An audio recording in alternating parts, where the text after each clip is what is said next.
Now broadcasting from his hidden bunker and fully stocked bar, it is the Saturday Report with Colt Sebastian Taylor. Thank you and welcome once again, my friends, to the Saturday Report with me, Colt Sebastian Taylor, adventurer, entrepreneur, and amateur Dungeons and Dragons player. Welcome to AWSM Radio, an independent digital-only radio station that plays today's best music, old school classics, along with a rotating cast of all-star DJs. AWSM Radio focuses on mainstream artists, independent artists, along with a variety of interesting music and talk shows throughout the day, such as myself. All we do is entertain, inspire, and inform. And my friends, I want you to be part of the conversation. I want you to tell me what you think. Tell me, engage with me. I do enjoy the attention. So follow me on the Twitter, the Rizzle, the Cameo, and the Instagram at Colt S. Taylor. And if you haven't already, bookmark ColtSebastianTaylor.com for all of your Colt Sebastian Taylor needs. And finally, folks, if you can't quite find yourself unoccupied and you miss the show every week, first off, shame on you. Second off, understandable. Subscribe to the podcast version of the show at anchor.fm/Colt S. Taylor. Usually upload late Sunday, early Monday. And you can catch up a day late on everything you missed the previous week. Okay, friends, let's get started with this week's Saturday Report. First up this week is a news story you probably have not missed. Massive amounts of flooding across the south and the northeast due to Hurricane Ida. Ida, think that was a whole lot of rain. Those in Louisiana are dealing with massive blackouts, rain and flooding down there. It was a pretty strong hurricane that hit the Louisiana area. Fortunately, the levee system built around New Orleans after Hurricane Katrina held. Unfortunately, if you weren't behind those levees, you were in a bit of trouble. But they are recovering down there. Some areas facing 2, 3, maybe 4 weeks of no electricity or services as they try to recover.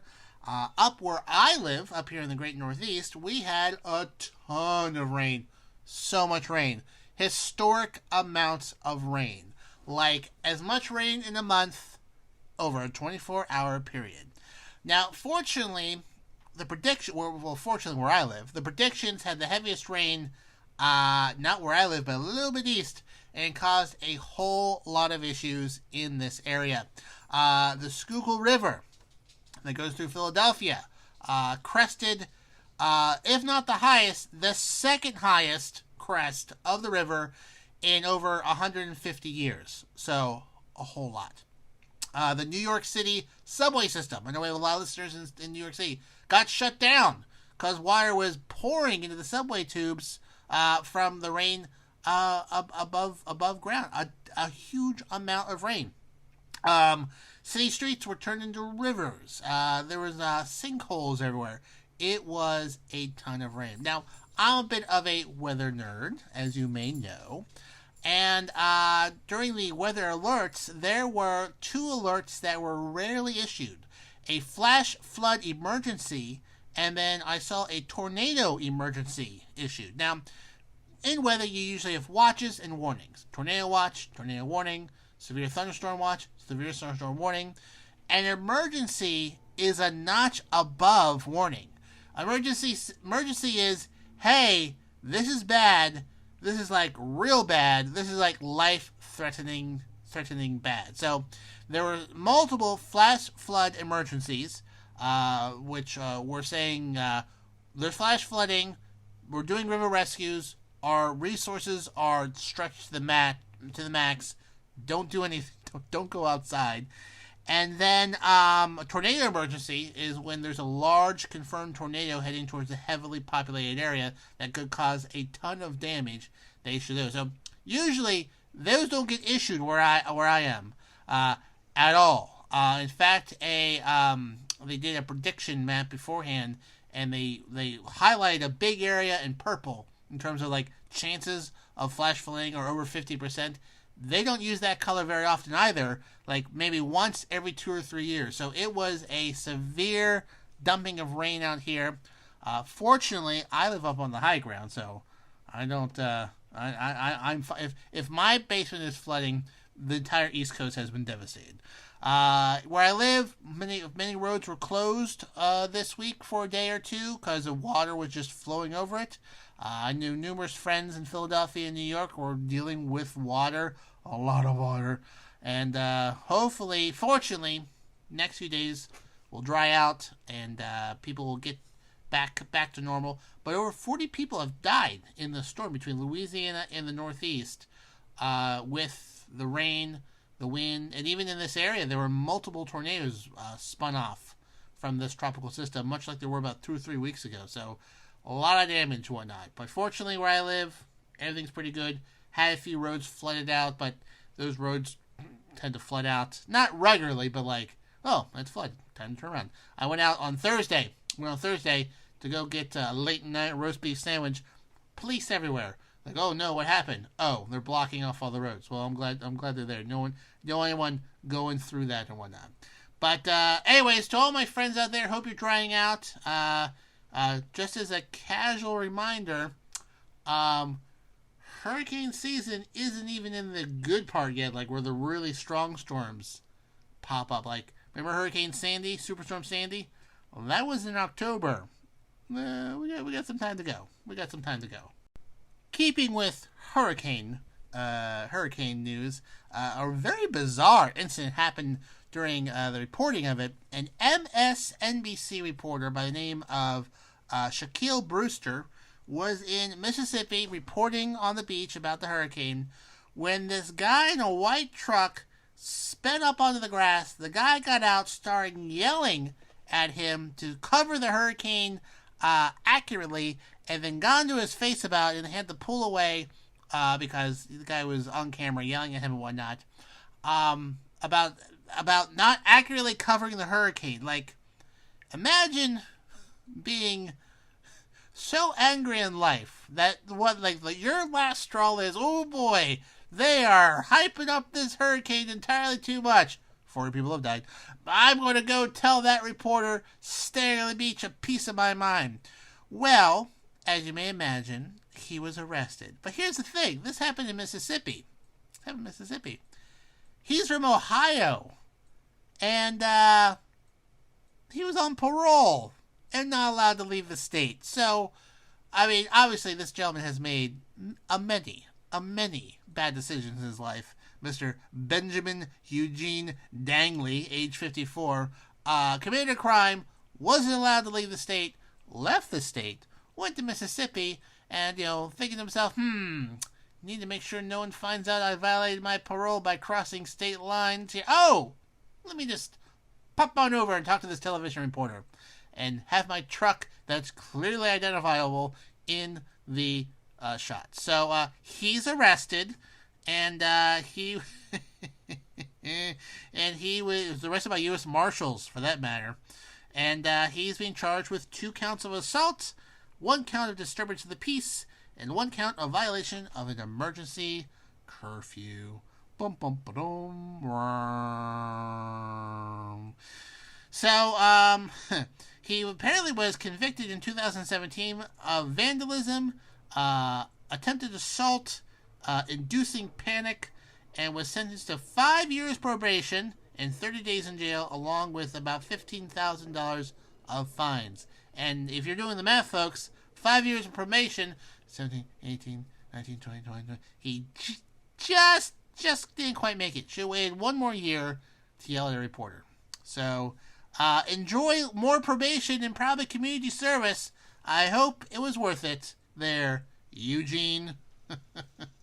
Moving along into the world of entertainment and reading, LeVar Burton's Reading Rainbow is to be honored in a new documentary. I'll be watching it.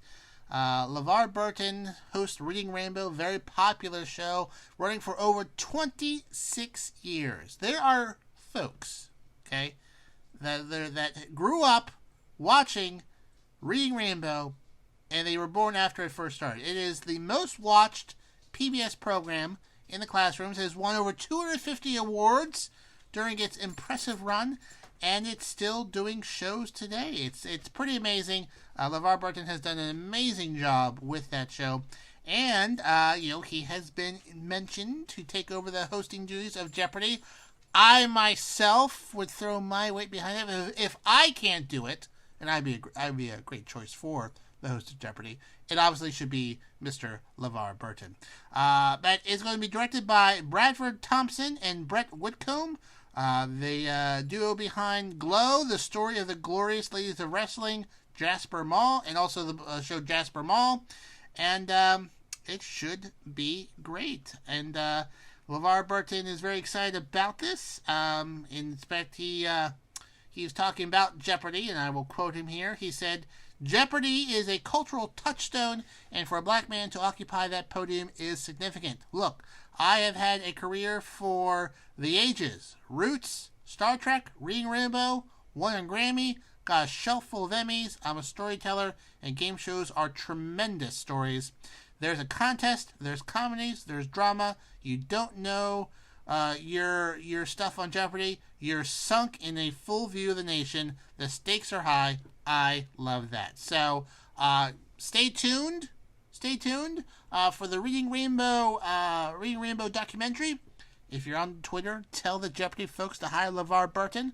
And I really hope he gets it. I might even watch Jeopardy! Myself. I get all the questions right, obviously, but I would watch it if LeVar Burton was on there. He's just a really nice, great guy, and he deserves all the success he gets. Speaking of earning amazing amounts of success and super nice people, my pal, my personal DJ, DC, my friend has a show on here on AWSM Radio. It's called DC Live in Effect. He is our in-house DJ, and DC mixes it up every Friday night at 9 p.m. and Sundays at 10 p.m. You do not want to miss out while he smashes it on the ones and twos, kicking the beats from his South Florida secret compound. He's fantastic. It's great. If you listen to me on Saturday or Sunday morning, you have one more chance to catch him this weekend, but you should mark down on your calendars, my friends. Fridays at 9, Sundays at 10, DC Live in Effect. You will certainly enjoy it. Tell him that Colt Sebastian Taylor sent you. You won't get anything, but it'll be funny if that gets back to me. So, DC Live in Effect. Fridays at 9, Saturdays at 10, right here on AWSM Radio. We now go to space. Well, not too far away. The International Space Station, the ISS. Well, friends, it's kind of falling apart. It was first crewed in November 2000, and it was supposed to last 15 years. And unlike that guy from Ohio, I am good at math. We're about over the warranty for the space station, now lasting over 2 decades in space. And they are starting to have some problems up there. There's some cracks in some of the modules, just tiny cracks right now, but they're afraid that these are going to spread and then cause a wee bit of issues. And as you may have guessed, cracks in space, not a great thing. I gotta keep that oxygen in. And they think there's going to be really just a cascade of issues that's going to be popping up here soon with the International Space Station, and they may have to, ditch it here soon. The plan was only for it to last 15 years, but they kept, postponing it, putting new stuff on it. Then eventually they want to hand it over to a private entity to manage it and whatnot, but they're not quite sure it's going to last that long. And they think their plan is to have it handed over to a private enterprise in 2025, 2030, and there is not a whole lot of hope that it's going to last that long. Someone from NASA said the ISS could experience an unrecoverable anomaly at any time, meaning that at any time something could happen and the crew would have to leave immediately because the thing's coming crashing to Earth. So, not so much. But it's still a very valuable platform Boeing and SpaceX want to get their hands on it and use it as a platform for their own space stuff. But like I said, it's running out of usefulness. Okay, it's like a car. I mean, you can make a car last for 20 years, even longer if you keep it in the garage, but it's being used all the time. The Russian agency, which is helping running it, is set to leave in 2024, leaving the United States as kind of the primary runner of the station. China apparently is working on its own space station, and Russia is planning to build its own space station in 2030 on its own. The Russia and the United States, as you may have guessed, not so cooperative as of late, over the last 5 or so years. And then under U.S. law, NASA is forbid to collaborate with China because there are sanctions on them for a variety of reasons. So the International Space Station was supposed to bring together all these different nations. Probably within the next 5 years, at least at this point, will come down in a fiery crash in some remote part of the Pacific Ocean. It's too big to burn up in the atmosphere, so they will try to steer it so it doesn't crash on any populated areas, instead just an empty part of the Pacific Ocean, probably between Australia and South America. That's usually where they like to dump a lot of their stuff. So I'll keep an eye on this, just so you know, so everyone's on the same page. But looks like the ISS will be soon a big old smoldering pile of something at the bottom of the ocean. We now go further into space to Mars, the red planet, where there is a current probe on the surface of that planet. You may remember a previous story where they launched the first sort of drone helicopter to fly around and whatnot that had a piece of Wilbur Wright's first airplane basically duct taped to it. So a little piece of the first airplane in the world here flew up in air for the first time in Mars. But I'm not talking about that. I'm talking about rocks. Not music, but actual rocks. The Perseverance rover collected its first rock sample successfully. It's a little inconclusive right now, but they're pretty positive they got some rocks. This was about a month ago. They tried the first time, but they drilled into something that was really soft, so the rocks all kind of fell out when they were trying to pick it up and whatnot. But they drilled into something a little bit harder, and they're pretty confident that they got the samples they need from this probe. Now, what I didn't realize until I read the story is this probe isn't coming back. Okay, this probe is not gonna, that's my space sounds, fly back to us. But what's going to happen is they're going to put samples into a bunch of titanium tubes, which I think is like 43-ish, bunch of titanium tubes, package it on this probe and leave it on the surface, and then another probe will come, land, pick it up, and bring it back to Earth. So, which is, I mean, bonkers to me. So I mean, obviously this is going to take, they're not going to get these samples tomorrow or anything like that. So they need to launch another probe and have that probe, I guess, land, pick it up, and then shoot it back up into space, bring it back to Earth, and then we have to either capture the probe or have it land somewhere. So I believe they do have systems where the probe will come down into the Earth's atmosphere, parachutes will deploy, then a big plane will come by and scoop up the parachutes and pull it into the back of the cargo plane and whatnot. I don't think it's ever been successfully done yet, but that's what they're aiming for. And they're packaged in titanium tubes. Even if they did miss and crash the Earth, a lot of them probably should survive.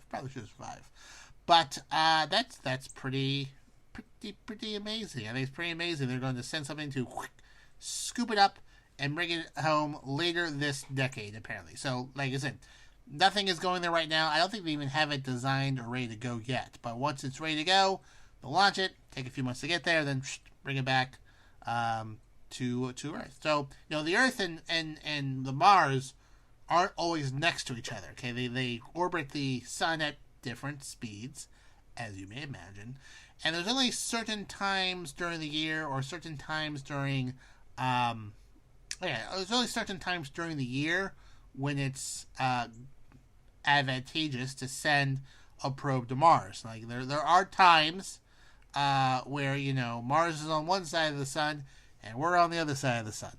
So in order to not have that happen, they need to, plan when they're going to send out probes at specific times. Just like they do at any planet, they need to send it at the right time so it takes the shortest route possible, so it's more efficient and lighter and, space stuff.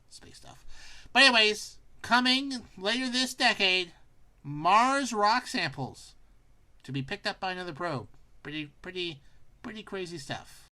Speaking of later this decade or later next decade, Social Security and Medicare are kind of running out of money.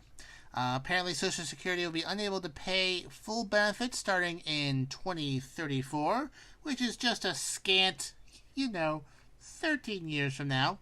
About a year earlier than forecasted. And then also, let's see here, Medicare will start be running out of money in 2026.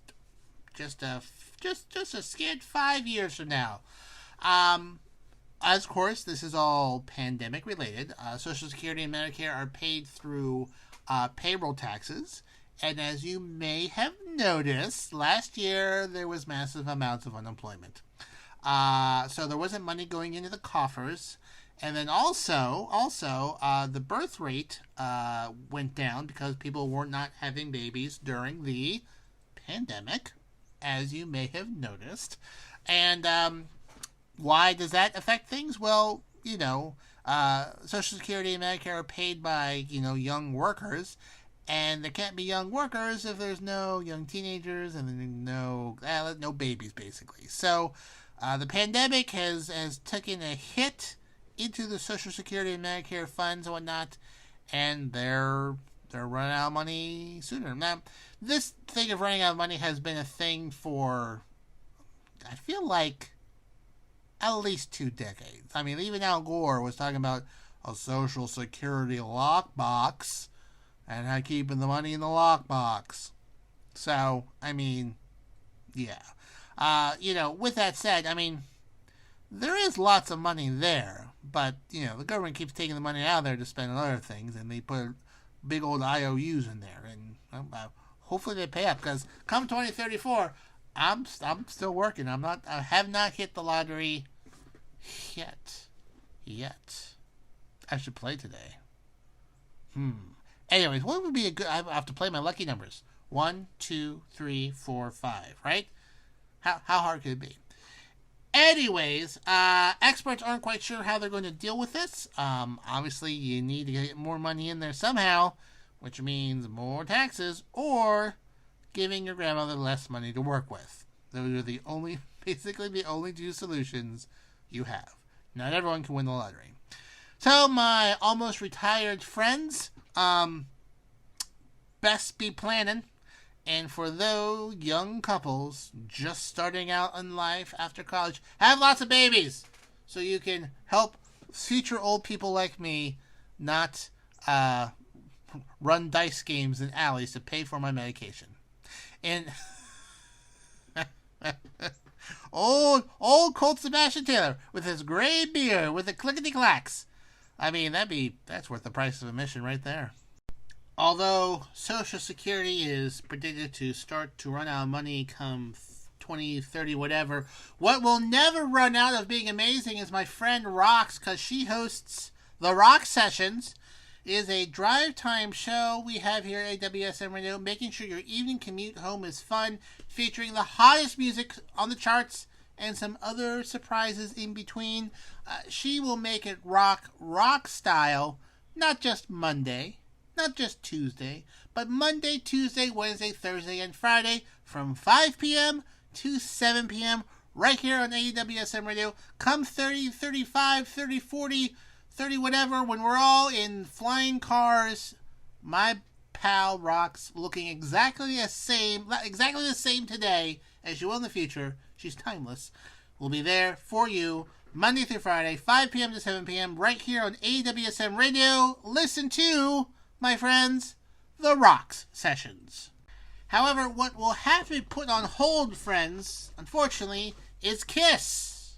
Not kissing. Although during the pandemic, you should probably be mindful who you lock lips with, especially strangers. But the band Kiss is postponing tour dates after Gene Simmons tests positive for COVID, as well as other members of the band and crew. They had an outbreak of COVID within the touring company, so they have to spend the next 10 days at home in quarantine. They said in a statement, quote, Kiss will postpone their next 4 tour dates, while Paul Stanley recently tweeted that he's recovered from COVID. Gene Simmons has now tested positive and is experiencing mild symptoms. The band and crew will remain at home and isolated for the next 10 days, and doctors have indicated the tour should be able to resume on September 9th at 5 Point Amphitheater in Irvine, California. All previously purchased tickets will be honored as new dates are announced, etc., etc., etc. So Paul Stanley tweeted his condition. He said that his COVID symptoms were mild compared to many others. And let me tell you, it kicked my butt. It's over now. Days earlier, Simmons blasted Florida and Texas for their lax COVID protocols. He said on a radio station, it's shocking that people still believe, there are enough people out there who still believe that it's a hoax and schmokes. I don't know what that schmokes means. And they prefer to listen to politicians of a certain political party instead of doctors at the CDC. It's nuts. It's crazy. He went on to say to continue, the idea that somebody says it's my body and my choice is so idiotic, he said.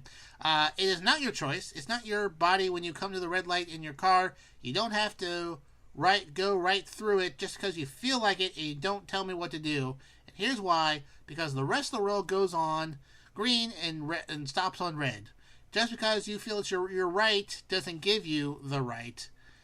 Should there be a mandate? Should there be a law that you get vaccinated? Yes, there should be. So, I guess you could say that Gene Simmons is, he's pro-vaccine. I would say he's pro-vaccine. So they will have to, postpone their tour. Their latest tour is titled The Final Tour Ever, The End of the Road, set place to run through October. However, this is not the final farewell tour they've not the only farewell tour they've done. They've done quite a few. In fact, their first farewell tour was in 2000, over 20 years ago. It's pretty crazy. Pretty crazy. But anyways, these fine folks, the KISS members, quarantine, recovering, and hopefully they'll be back on the road soon. In more COVID-19 news, Australia has made a deal with the United Kingdom to do a vaccine swap, which sounds weird, but basically 4 million vaccine doses set for the UK are now being sent to Australia, and then later this year, Australia will send 4 million doses back to them later this year. Australia is having a difficult time with its vaccine rollout. Only 36% of the population is vaccinated, and they are currently in quite a bit of lockdown. Over half of the country's population is currently in lockdown. They have not let a whole lot of people into the country, or in over a year, have really sort of quarantined the entire nation from the world. But COVID is sneaking in there, and even this past week, on Friday. Last Friday, they reported 1,400 new cases and 12 deaths, which, that's like that'd be, I think the United States would love to have that situation, but Australia has really locked down a lot of what is going on there to keep the virus at bay.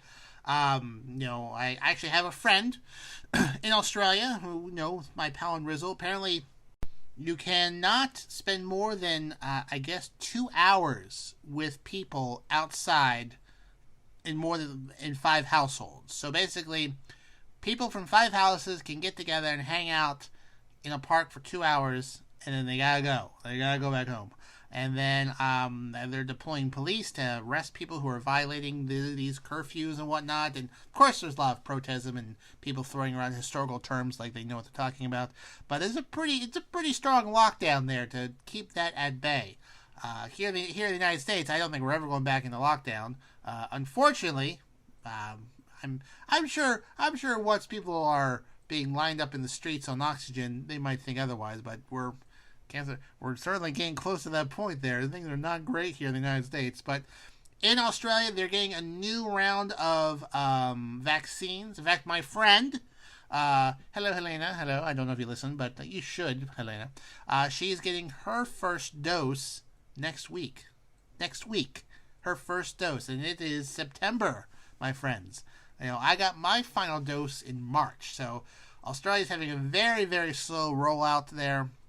A lot of criticism that the Prime Minister could not get his hands on more doses. Speaking of Prime Ministers and COVID, the Japanese Prime Minister is also stepping down, mostly because of the increased wave of COVID infections in Japan. The Olympics went on, he got a lot of criticism from people coming in, bringing COVID in, and he is stepping down. So there's a lot of pressure. There's a lot of pressure in Japan and Australia to get their act together with the vaccine rollout. Both countries having very, very, very, very slow vaccine rollouts and not as high percentage of vaccinated population as people would like to see, especially the World Health Organization. Moving along with other COVID-related things, as you may have heard in the news, the latest trend on Facebook memes and whatnot is to take ivermectin for COVID-19. Which is also used to treat worms in sheep and horses. It's worm medicine. It's an anti-parasite medication. It treats parasites. So and that sort of stuff. So humans do use it to treat a variety of things. Viruses are not one of them. COVID-19 is a virus. So doctors are saying, the FDA says, you can't give this to people. Don't give this to people. This is not approved for humans to treat COVID-19. You could actually hurt them. Don't do this. Well, people, much like parents in the world of education who think they know more than trained professionals, have decided, well, those doctors are a part of the deep state. I saw this one research study from this one person with limited information in Europe, and they said it works wonders. And as I am easily swayed by finding information that makes me feel happy, I'm going to take this drug. Here's the thing, folks. This medication, obviously, you need a prescription for it. It is also available for animals.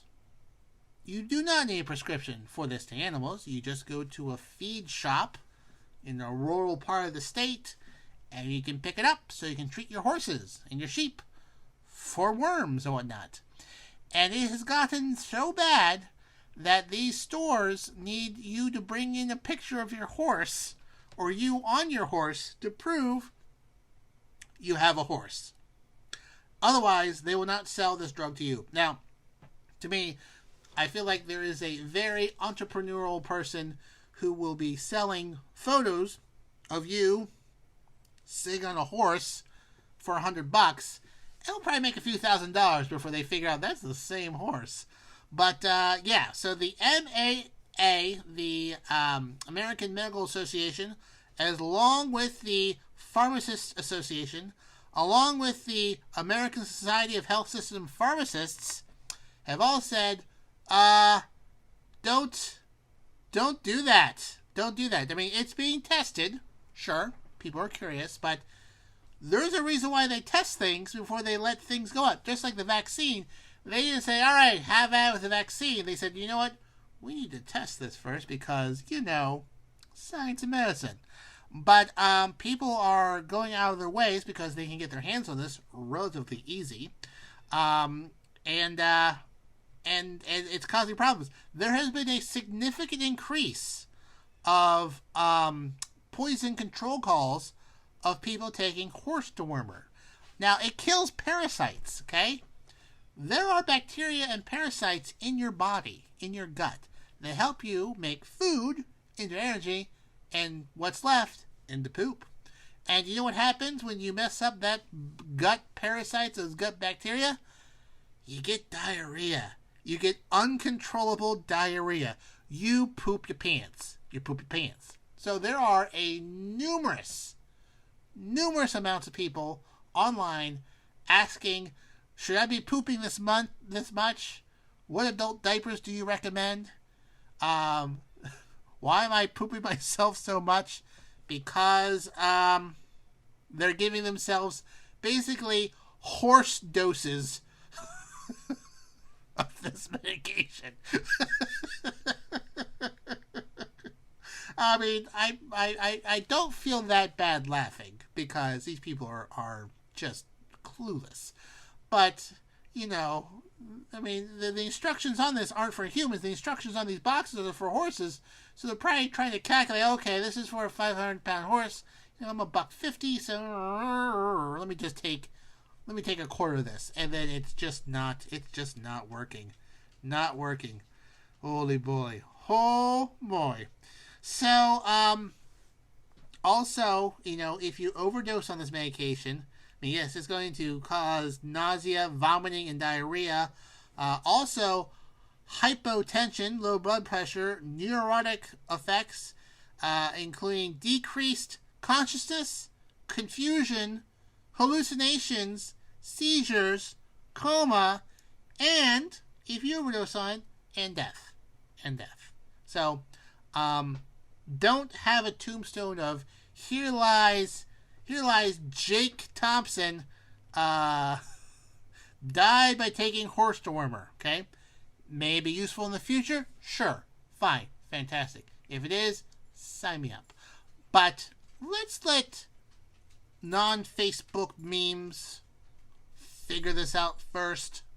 There's no conspiracy, folks. There's not. So, please. I'm sure one of my listeners takes horse dewormer. Just stop. You should not be pooping that much. Get the vaccine. It's actually tested and well documented. You don't need horse dewormer. What you do need, my friends, is a source for all things sports. But fortunately, if you're a regular listener to AWSM Radio, you already have it. It's the show Married to the Game. It's a sports show here, broadcasting every Wednesday at 9 p.m. Eastern Standard Time, featuring my pals Brian, Joe, and Mac Daddy. They're going to bring their analytics, their expertise, their insights to all things games to the table. And you know, what kind of sports show wouldn't be with a little bit of trash talking in between? These guys enjoy a playful rib. So tune in to catch up on all things sports on Married to the Game. And of course, follow them on Instagram. Joe at Turn Up the Jets, Nick at the Mac Daddy and Ryan Show, Brian at bolstered _up _sports, which is the hardest thing for me to say every week. Thank you, Brian. And of course, Married to the Game's own Instagram page at MTTG Radio. Married to the Game, MTTG. Should be easy to figure out. So listen to Married to the Game here on AWSM Radio, Wednesdays at 9 p.m. Finally this week, folks, a Banksy artwork called Girl with a Balloon, originally known as Love is in the Bin, is back on the auction block.